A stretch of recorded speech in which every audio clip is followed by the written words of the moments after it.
Assalamu alaikum, Sheikh. There are many days in the years where there's extra benefit and numerous rewards, such as Ashura, Laylatul Qadr, Ramadan, and others.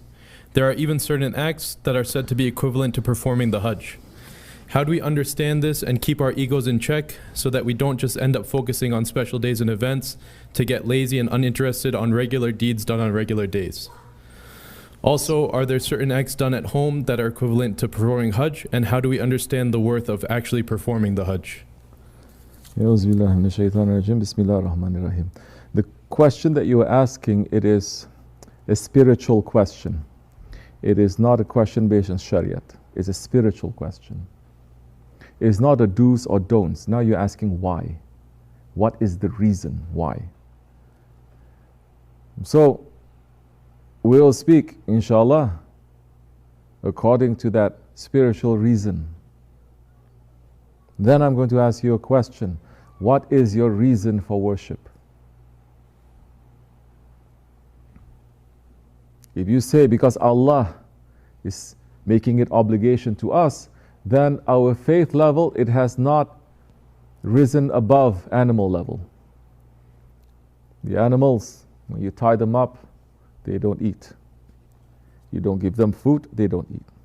You tie them up, they don't run. You release them, they run. You put laws on them, they have to follow. They do good, you reward them. They do bad, you punish them. But they are forced. It is under obligation. Allah has created mankind out of His love and with intelligence and with that will, small will, that He has not given to anything in creation. For the man who is looking to return to his Lord, then he must return everything back to his Lord first. He has to return everything back to his Lord. That's one of the meanings of Hajj. You return everything back to your Lord. And you say, here I am. I return everything back to you. I have nothing. I came only with this funeral shroud.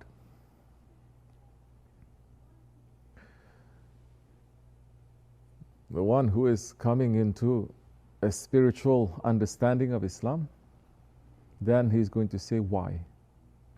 It's not enough for me, for my spirit now. Because Allah is saying, I have to do, then I'm doing it. I'm better than that.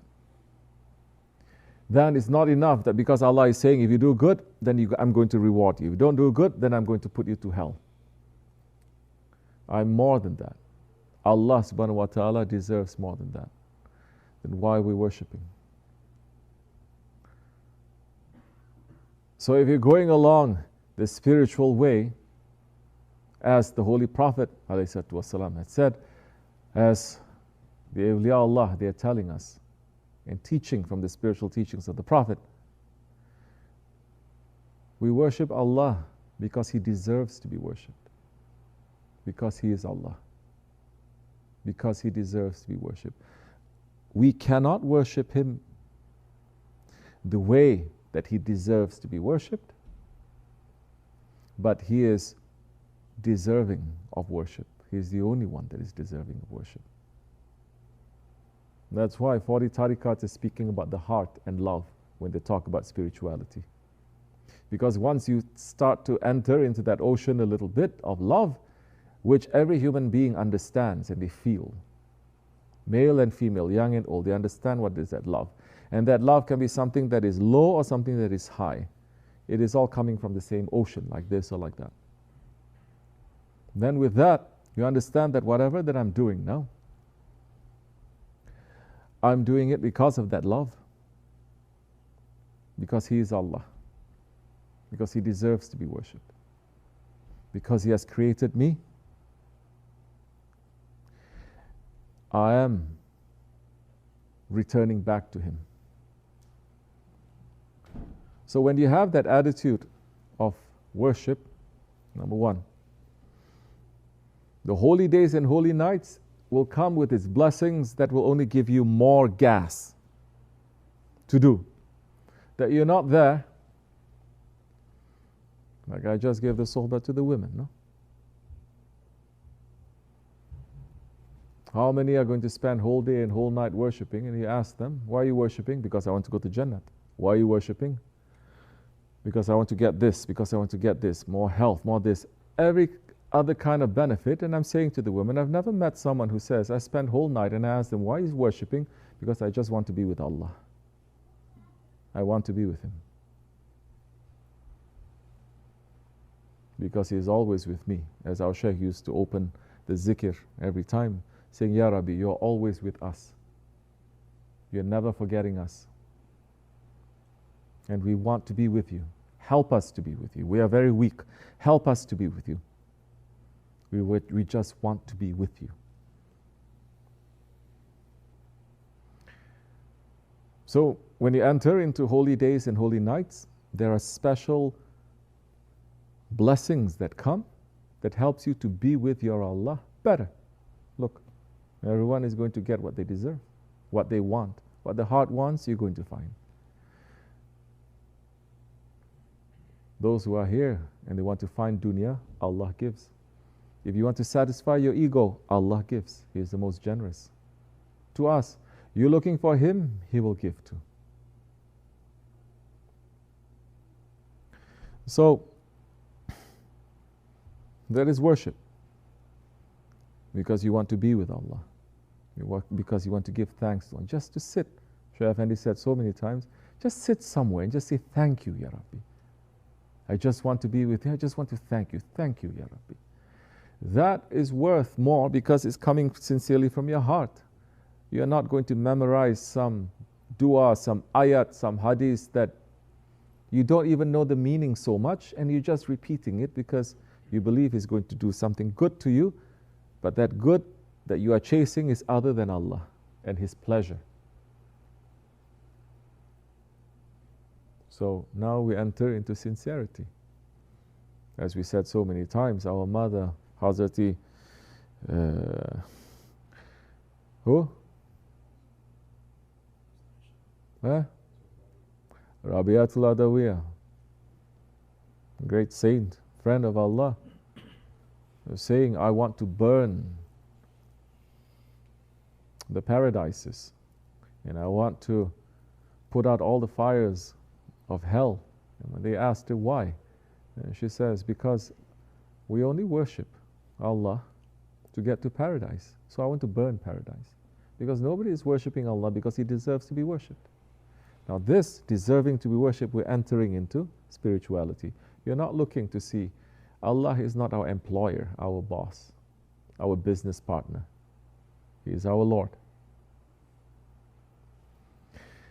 So how are you going to have that every day? Now, there is one that is worship. Now here we're talking about worship, as in salah, as in namaz, zikr, recitation. But when you look into the worship, the remembrance of Allah, the obedience of Allah, now worship is more than that. And that you have to look at the Holy Prophet ﷺ. Because every word that he says, it is in remembrance of Allah, it is worshipping. Every movement that he makes, every look that he gives, it is in remembrance and in obedience to Allah. Now everything that you do becomes worship. If you do it for the sake of Allah, which is troublesome, because what if you pray, what if you recite, what if you make zikr, and it's not for the sake of Allah?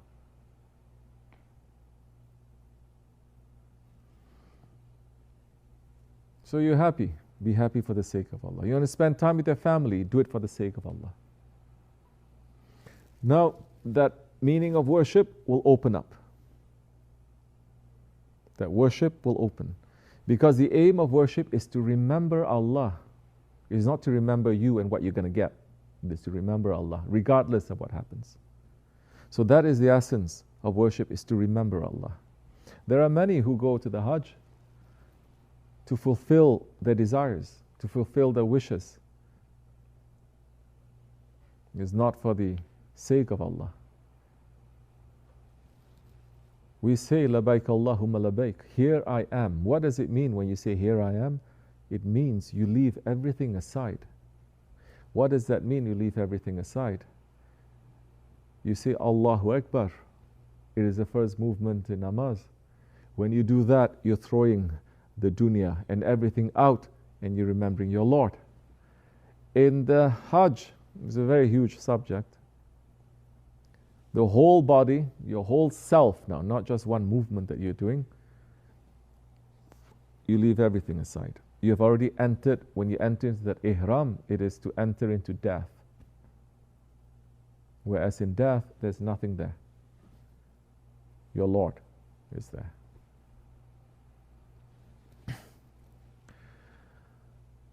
How are you going to have now these kinds of worship every day? Remembering Allah. Doing things for the sake of Allah. Now, there are many ways to worship, many ways to remember Allah. The way of the most distinguished Naqshbandi order, the way of the highest tariqah, Tariqatul Aliyah, to remember Allah is to do what?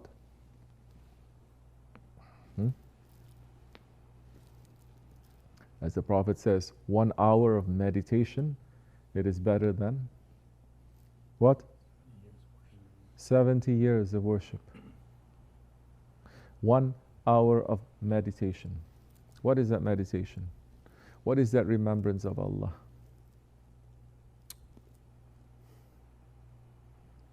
What is that remembrance of Allah? To remember Allah means, in this meditation, is not to remember your ego, yourself. So, the one who is fighting his ego for the sake of Allah now, not just to do something and eating and say, oh yeah, I'm doing this for the sake of Allah. You can do that. You're enjoying, you're running up and down for the sake of Allah. You're saying it and you're meaning it maybe.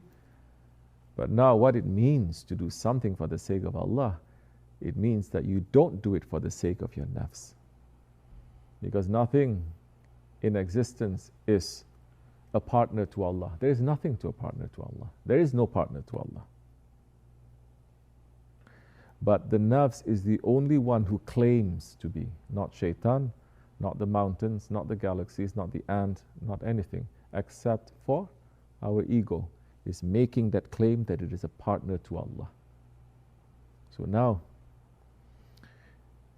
when you are controlling that ego and you're fighting against to the nafs, you're not only remembering Allah, you are taking away that false partnership and you're saying La to that. You're saying La to who? Your ego. La to the ilaha illallah.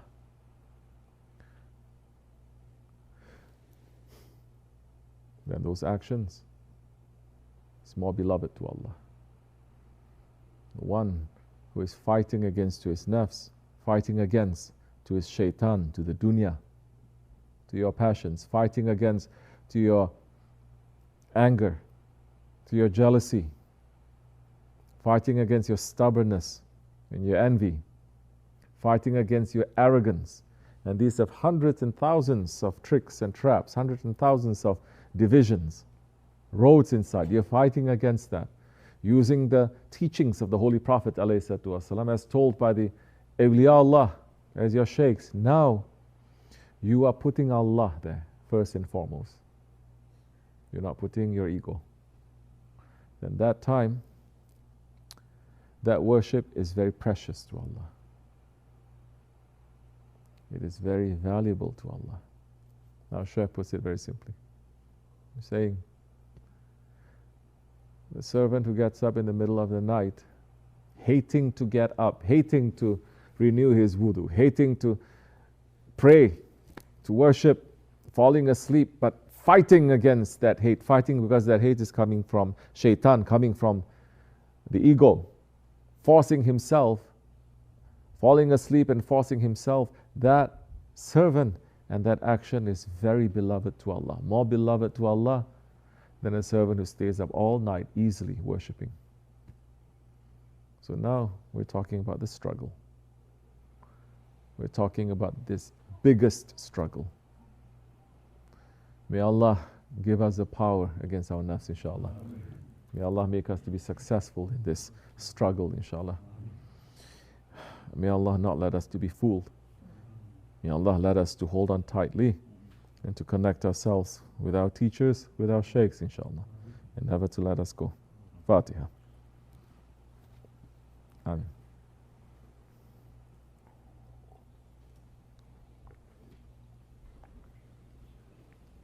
So fight.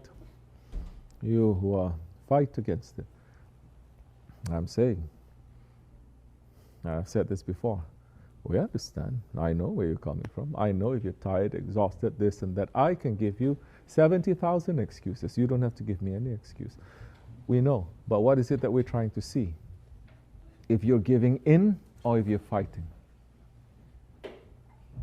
You're fighting, you don't pass very well, but you're still struggling. It's good. It's better than someone who's just giving in. First swipe, they just give in. Don't.